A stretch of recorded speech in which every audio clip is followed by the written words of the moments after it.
Paano ka magiging mapalad? Where does blessedness begin? It starts with you. Kapag nakita mo ang pagpapala, biyaya na binigay ng Diyos sa iyo, mapalad ka, kapatid.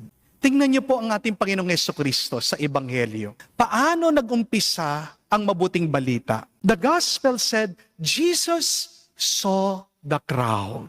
Nakita daw ng ating Panginoong Jesucristo ang maraming tao, iba-iba ang kanilang pinagdadaanan. May nahihirapan, may nalulungkot, may gutom, may inuusig, may pinapahiya. Nakita sila lahat ng Panginoon. Alam niya ang pagsubok nila, ang bigat ng kanilang dinadala. Pero anong sabi ni Jesus? Mapalad kayo.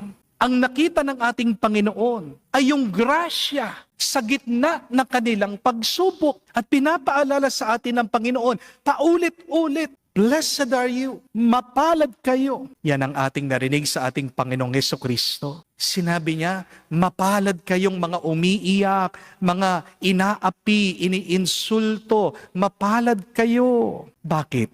Hindi dahil sa kanilang paghihirap, mapalad ang mga nabibigatan, ang mga nagdurusa, dahil nakikita ni Jesus, nandun pa rin ang presensya ng Diyos, gitna ng kanilang buhay. At ano po ang tamang paniniwala na ang lahat na nangyayari sa ating buhay ay para sa ating ikabubuti.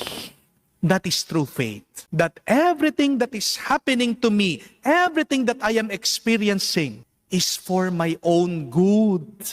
Sabi din po nila, ang buhay po ay parang piso. May dalawang side ng ating buhay. Meron pong saya, meron pong hapdi. Merong magaan, meron din pong mabigat. Di po ba? Baka nakikita lang po natin sa ating buhay yung puro hapdi, puro hirap. At marami po sa atin, ano ang nais? Gustong takbuhan, gustong iwasan, gustong alisin yung mga sakit at hirap ng ating buhay. Pero subukan niyo po ito. Kumuha po kayo ng barya, 5 piso, 10 piso, 20 pesos. Burahin niyo po yung isang side ng piso. Burahin niyo po. Di ba ginagawa ng mga bata yan, no? Binubura sa semento. Ngayon, pag nabura na po yung isang side, punta po kayo sa tindahan, sa grocery, ibayad niyo. Ang tanong, tatanggapin po nila, yes or no? Hindi po. Bakit? Kasi binura mo yung halaga. Di po ba? Ganyan din, kapatid. Ang ginagawa mo kapag tinatakasan mo, kapag tinatanggihan mo,